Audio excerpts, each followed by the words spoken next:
안녕하세요. 이 시간에는 에레미야 1장 12절의 말씀을 다시 전해드리겠습니다. 창세기 40장 1절을 보게 되면은 그 후에 애굽 왕이 술 맡은 자와 떡 굽는 자가 그들의 주인 애굽 왕에게 범죄한지라. 바로가 그 두 관원장 고 술 맡은 관원장과 떡 굽는 관원장에게 노하여 그들을 친히 대장의 집 안에 있는 옥에 가두니 곧 요셉이 갇힌 곳이라. 친히 대장이 요셉에게 그들을 수종들게 하매 요셉이 그들을 섬겼더라. 그들이 갇힌 지 여러 날이 있더라. 옥에 갇힌 애굽 왕의 술 맡은 자와 떡 굽는 자 두 사람이 하룻밤에 꿈을 꾸니 각기 그 내용이 다르더라. 이 말씀에 대해서 설명드려 볼게요. 여기서 40장 창세기 40장 1절 말씀을 보게 되면은 애굽왕이 애굽왕 이 애굽의 그 후에 애굽왕에게 이제 이 죄를 졌기 때문에 이 술 맡은 자와 이 떡 굽는 자가 그들의 주인 애굽 왕에게 범죄하다가 바로가 그 관원장에게 범죄한 것을 알고 술 맡은 관원장과 떡 맡은 관원장에게 이제 노하게 돼요. 그래서 그들을 또 진위대장에 섞여서 그 옥에 가두라 이렇게 명령을 합니다. 근데 그 곳에는 요셉도 같이 이제 들어가게 돼요. 근데 이 대장이 이제 요셉에게 그들을 수종들게 하라 이렇게 명령이 됩니다. 그래서 요셉이 이제 그들을 잘 섬기고 그들에게 이제 많이 이렇게 친절하게 많이 해줬습니다. 그래서 요셉도 이제 그 옥에 갇힘으로 애굽의 술 맡은 자와 떡 굽는 자 이 두 사람이 하룻밤에 꿈을 꿨는데 똑같은 꿈을 꾸게 되는 거예요. 이 말이 친위 대장이 이끌 때 그곳에 또 술 맡은 자와 이 떡 굽는 자 또 요셉과 이렇게 함께 옥에 갇혀 있었던 것인데요. 이 이야기는 무슨 말이냐면은 이제 이 환란 가운데 대환란 가운데 이것이 하나님의 의를 나타나기 위해서 하나님의 이 계획 속에 있는 모든 이 말씀 속에서 마지막 때를 경고하는 발이 되겠어요. 그래서 이 요셉은 이 억울함을 당하고 또한 이렇게 옥에 갇혀 있게 되는데 이것을 보면은 요셉의 입장에서는 옥에 갇히고 억울하고 많이 힘들겠지만은 하나님 입장에서는 이것을 평강이다 평안이다 이렇게 말씀하고 계세요. 이것을 살펴보게 되면은 이것은 요셉은 하나님의 아들로 선택되기 때문에 마지막 때 이 요셉은 애굽 땅에서 그 형제들과 그 아버지 그들을 통하여서 이 구원해 주는 마지막 때 피난처에서 먹을 것을 식물도 공급하고 먹을 것을 이렇게 공급할 수 있는 요셉은 하나님의 아들로서 이 피난처를 준비하는 이 아들로서 참으로 큰 일을 하는 이 요셉입니다. 요셉은 그래서 이 모든 아들의 영을 받은 자들은 요셉을 대표해서 요셉의 단이라고 하고 참으로 요셉은 가장 훌륭한 일을 많이 한 그런 인물로 우리가 이제 알고 있습니다. 이 환란과 역경인지 이제 앞으로 7년 대환란 가운데 오게 되는데 이 환란이 아니고 이들에게는 이것이 축복이다 이렇게 하나님께서는 말씀하시는 것입니다.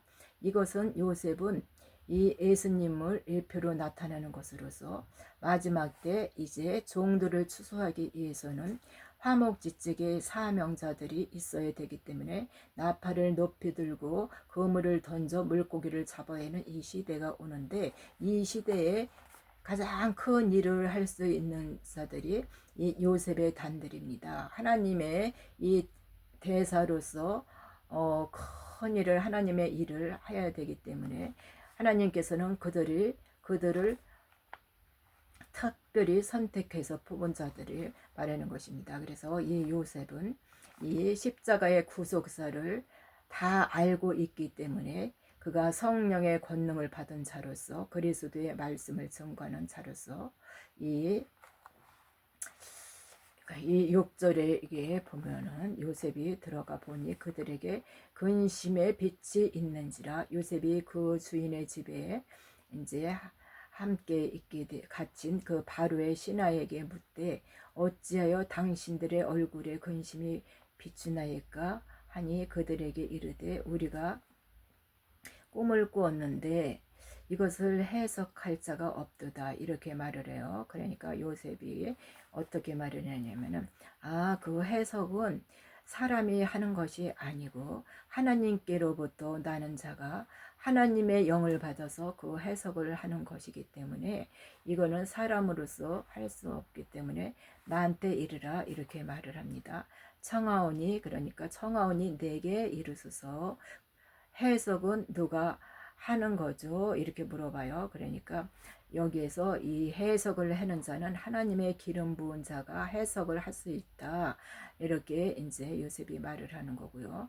그래서 이게 술 맡은 간원장이 그들의 꿈을 요셉에게 이제 말하게 되는데 이 꿈을 들어보니 내 앞에 포도나무가 있는데 포도나무는 무엇을 말하느냐 하면은 포도나무는 이 아버지 하나님 생명나무신 이 예수님 영의 생명을 나타나는 것이 되겠습니다, 이 땅에. 그래서 이 생명나무를 예수님이라고 이렇게 말하고, 또한 이 여기에서는 하나님의 아들들도 이 생명나무 열매가 되고 또 종들은 이 생명나무의 ip사귀가 되게 되는 것을 말하는 것입니다. 그래서 이 말씀 속에는 예수님의 접목시키기 위해서 우리는 이제 아들들은 열매가 되었고 이 물고기들 종들은 열매가 되지 않고 가지에 접목을 시켜야 하기 때문에 이들을 이제 이 가지에 접목을 시키기 위해서는 화목지직 사망으로 이것들한테 그물을 던져 물고기를 건져오라, 이렇게 말하는 것입니다. 이 비유의 말씀을 모르면은 이 문자적으로 또한 이것을 해석하게 되면은 이 진리의 말씀을 모르기 때문에 이 말씀이 풀어질 수가 없는 것입니다. 그래서 그 나무에 가지가 3개가 있다, 이렇게 말씀하시는데 이 3이라는 숫자는 무엇을 말하는 것입니까? 이 3은 예수님이 3일 만에 부활했듯이 부활의 뜻 아들의 열매, 이게 하목지제 사명자, 이것을 나타나는 것이에요. 그래서 포도송이가 익었다, 이것은 예수님께서는 생명들에게만 생명수를 부어주시는데, 그래서 예수님이 이 지체인 하나님의 아들들에게 생명수를 부어주시고 또한 이 생명수를 먹어야 된다, 내 피와 또 내 살을 먹어라. 아들들은 다 예수님의 말씀에 살과 또 예수님의 피를 다 먹고 예수님의 피가 다 우리의 몸속에서 이르는 이 아들들이 되는 것입니다. 그래서 이 포도송이를 가지고서 이 하나님의 지체들을 가르치는 것인데 이것을 이제 즙을 짜서 바로에게 이제 드렸어요. 그랬는데 이 바로에서 술 장관이 되는 자는 여기서 나중에 이제 풀려나게 되고 또 이 떡장관이 되는 자는 풀려나지 못하게 됩니다. 그래서 이 술장관이라 하는 사람은 여기서 보면은 하나님의 아들로서 해석하는 건지 이것은 나중에 가르쳐 드리겠습니다. 그래서 예수님께서 이 지체들을 이제 이렇게 드렸다, 이런 말로 해석할 수 있습니다. 드렸다, 이게 바로 손에 드렸다, 이렇게 말합니다. 그 즙을 갖다가, 포도즙을 갖다가.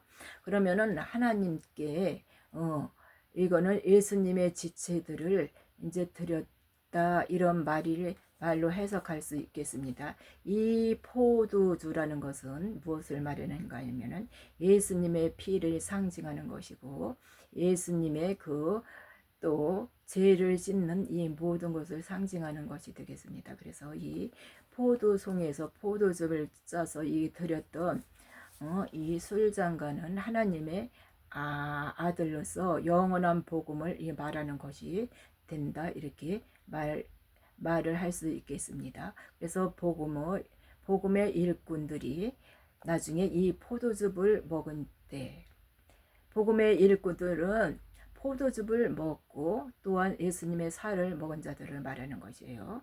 이 속사람이 이 모든 것을 영의 생명을 말하는 것이고, 율법이 예전에는 율법에 있었다가 이 포도즙을 먹음으로 이 영원한 생명 아들로 나오게 되는 이것을 나타내는 말이 되겠습니다.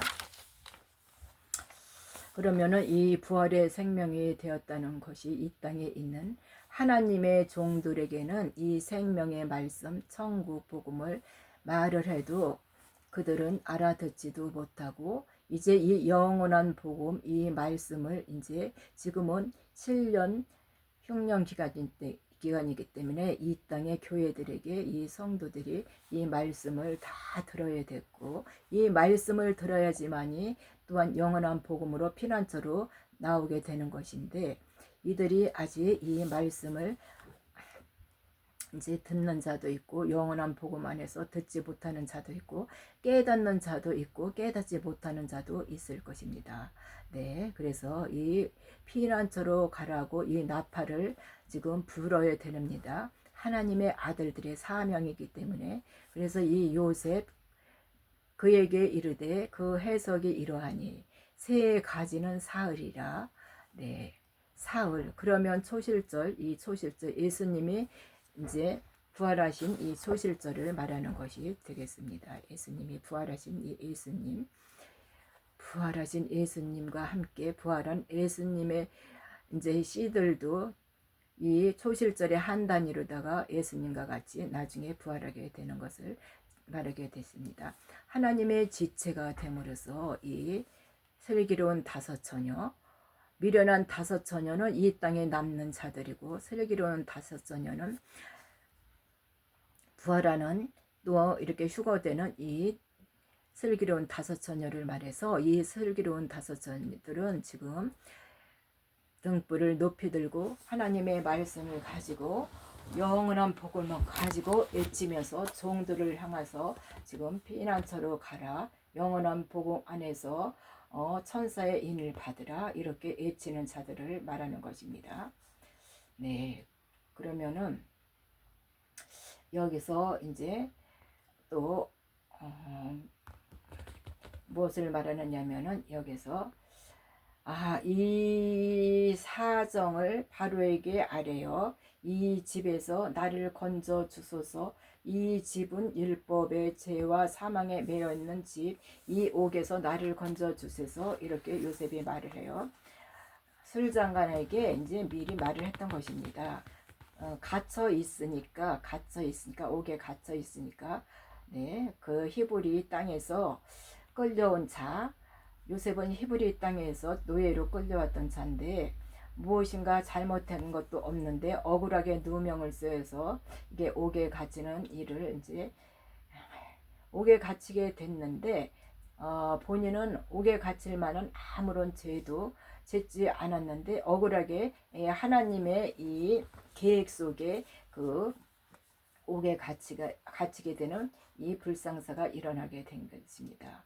그러면은 이 관원장, 이 술사, 이 땅에서 또 떡을 맡은 이 또 관원장은 무엇을 나타내느냐면은, 이 관원장은 이 땅에서 말하자면은 뭐 점쟁이나 술사나 불교나 뭐 힌두교나 뭐 이런 이단 종교, 하나님을 섬기지 않는 이단 종교, 하나님의 또 이 말씀과 또 배치되는 이단 종교를 말하는 것입니다. 이들의 말을 수는 이 복음이 아니고 생명의 생수가 아니고 이게 이들이 전하는 말씀은 비진리로서 이들을 말을 듣게 되면은 거짓 목자들이 하는 말이나 무당이나 전쟁애들이 똑같이 하나님의 입장에서 보실 때는 죄와 사망에 무여 있던 이 율법보다도 더 무시무시한 불못으로 다 들어가게 될 자들을 이들을 나타내는 말이 되는 것입니다. 그래서 이제 요셉이 이제 하나님의 아들로서 그리 계시하고 우리가 받아들일 수 있습니다. 이렇게 창세기 40장 16절에는 떡 굽는 관원장에게 그 해석의 좋은 것을 보고 요셉에게 이르되 나도 꿈에 보니 떡이 세 강주리가 있고 내 머리에 있고 또 이 흰 떡이 있다고 합니다. 네, 여기서 흰 떡이라고 하는 것은 흰 옷을 가리키게 되고 또 이 떡 굽는 이 관원장은 흰 떡에서 이제 비유하고 있는데 이 흰 떡은 말하자면은 이 흰 옷을 입었다. 흰 돌이다. 뭐 이렇게 흰 것을 회개해서 흰 옷을 입었다.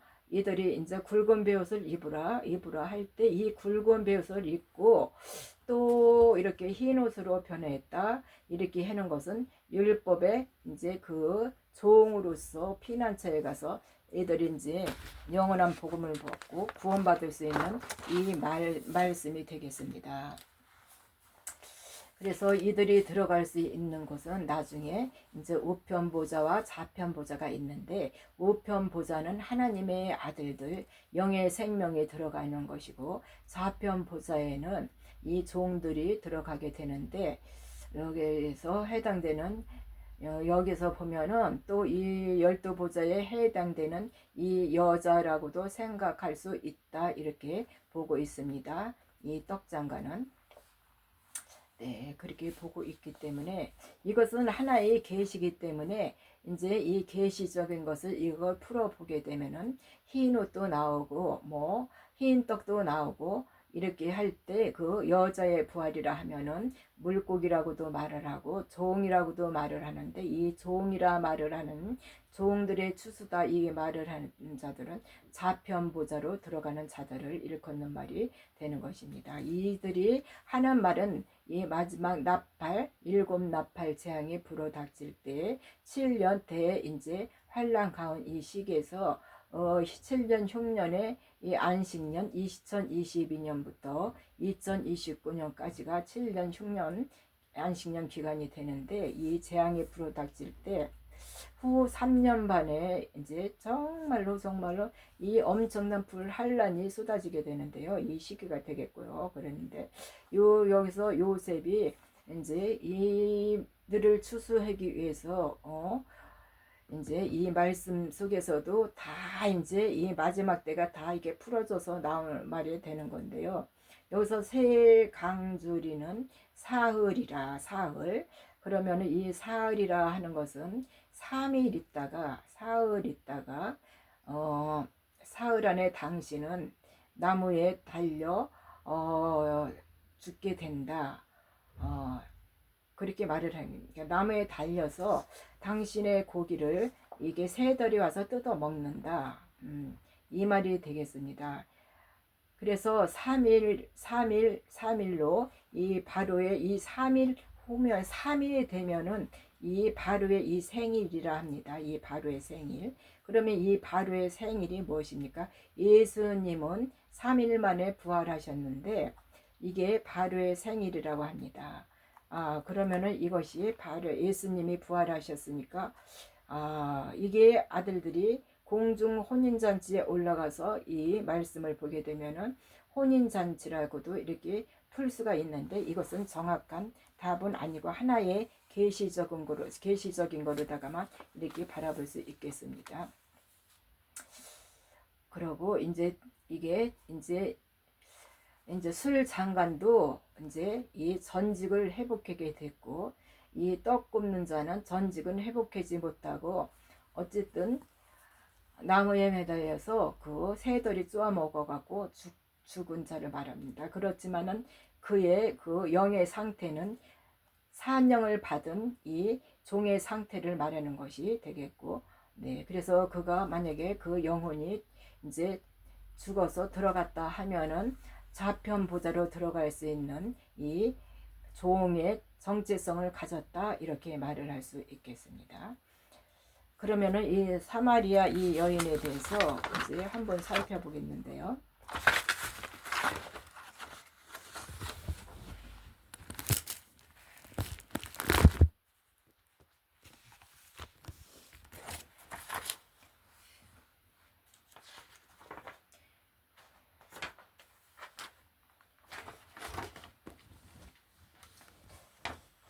제가 사마리아 여인에 대해서는 여기서 말씀을 읽고 나름대로다가 이제 해석을 해드리겠습니다. 여기 보면은요, 여기서 이제 요한복음 4장 이게 5절 6절 이게 쭉 나왔는데, 이 말씀이 참 귀한 말씀이기 때문에 다시 이 말씀을 이제 읽어드리면서 이 말씀의 내용을 풀어주겠습니다.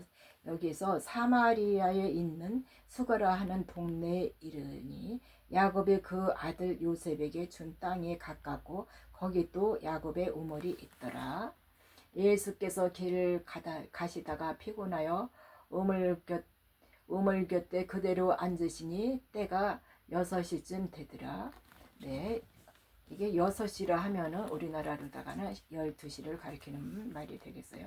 사마리아 여자 한 사람이 물을 길르러 왔는데 예수께서 물을 좀 달라 하시니 이는 제자들이 먹을 것을 사러 그 동네에 들어갔습니다. 사마리아 여자가 이르되 당신은 유대인으로서 어째요 사마리아인 여자인 나에게 물을 달라 하나이까 하니 이는 유대인이 사마리인과 상종하지 아니함이더라. 이 당시에는 상종을 하지 않았다는 것입니다. 예수께서 대답하여 이르시되 내가 만일 하나님의 선물과 또 내게 물 좀 달라 하는 이가 누구인 줄 알았더라면 내가 그에게 구했을 것이요 그가 생수를 내게 주었으리라. 여자가 이르되 주여 물 기를 그릇도 없고요 이 물은 깊은데 어디서 당신이 그 생수를 얻겠사옵나이까. 우리 조상 야곱이 이 우물을 우리에게 주셨고 또 여기서 자기와 자기 아들들과 짐승이 다 마셨는데 당신이 야곱보다 크나이까. 예수께서 대답하여 이르시되 이 물을 마시는 자마다 다시 목마르거니와 내가 주는 물을 마시는 자는 영원히 목마르지 아니하리니 내가 주는 물은 그 속에서 영생하도록 솟아나는 생물이 되리라. 이 야곱의 물은 무슨 물이냐면은 생명수가 나오지 않는 이 율법을 가리키는 것을 말하고 예수님이 주시는 이 말씀의 물은 영원한 복음을 말하는 것입니다. 그래서 여자가 이르되 주여 그런 물을 내게 주사 목마르지 않고 또 여기 물 길르러 오지 않게 하소서. 그러니 이르시되 가서 내 남편을 불러오라. 여자가 대답하여 이르시되 나는 남편이 없나이다. 예수께서 이르시되 내가 남편이 없다 하는 말이 옳도다. 너에게 남편 5이 있었고 지금 있는 자도 내 남편이 아니니 내 말이 참이로다. 여자가 이르되 주여 내가 보니 선지자로소이다. 우리 조상들은 이 산에서 예배하였는데 당신들의 말은 예배할 곳이 예루살렘에 있다 하더이다. 예수께서 여자에게 내 말을 믿으라. 이 산에서도 말고 예루살렘에서도 말고 너희가 아버지께 예배할 때가 이르리라. 네, 이 말씀은 율법에 예배를 드리지 않고 앞으로다가는 예수님을 믿고 성령이 들어가게 되면은 영으로 영과 영과 성령과 이 교통함으로 영으로 예배를 드릴 수 있다. 하나님 이렇게 말씀하시는 거예요. 그래서 너희는 알지 못하는 것을 예배하고 우리는 아는 것을 예배하느니 이는 구원이 유대인에게서 남이니라. 아버지께 참되게 예배하는 자들은 영과 진리로 예배할 때가 오나니. 네, 이 아들들이죠. 고 이때라 아버지께서는 자기에게 이렇게 예배하는 자들을 찾으시느니라. 하나님의 아들을 찾는 것입니다. 하나님은 영이시니 예배하는 자가 영과 진리로 예배할지니 여자가 이르되 메시아 고 그리스도라 하는 이가 오실 줄을 내가 아노니 그가 오시면 내 모든 것을 우리에게 알려주시리라. 이렇게 말씀하세요. 네, 그래서 이 말씀을 보게 되면은 4장 18절에 너에게 남편이 5이 있었는데 지금은 네 남편이 아니니 네 말이 맞도다. 또 4장 5절에는 이 말씀은 야곱의 우물은 율법을 말하는 것이다. 이 율법은 죄와 사망에 매여 있는 것이며 그리하여 율법은 죄의 권능이 됩니다. 이렇게 말씀하시는 거예요. 율법은 이 율법으로다가는 구원도 받을 수 없고 이 율법은 선악과를 나타내는 말인데 이 율법은 죄의 권능이 되는 것입니다.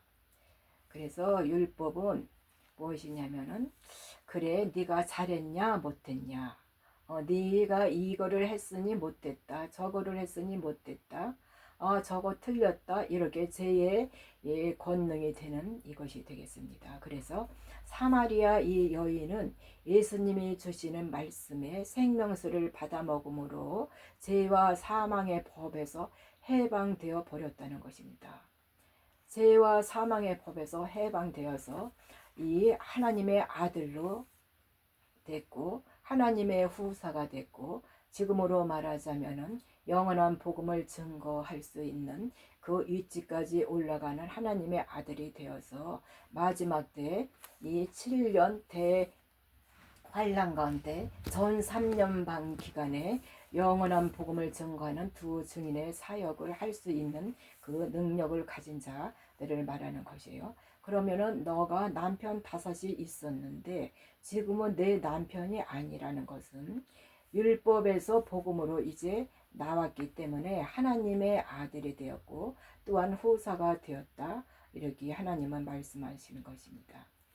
그래서 이 마지막 때 영원한 복음으로 이 성령의 임한 자들이 이제 이 예표를 하나님이 그 수가성 여인에게 말을 하고 있는 것입니다.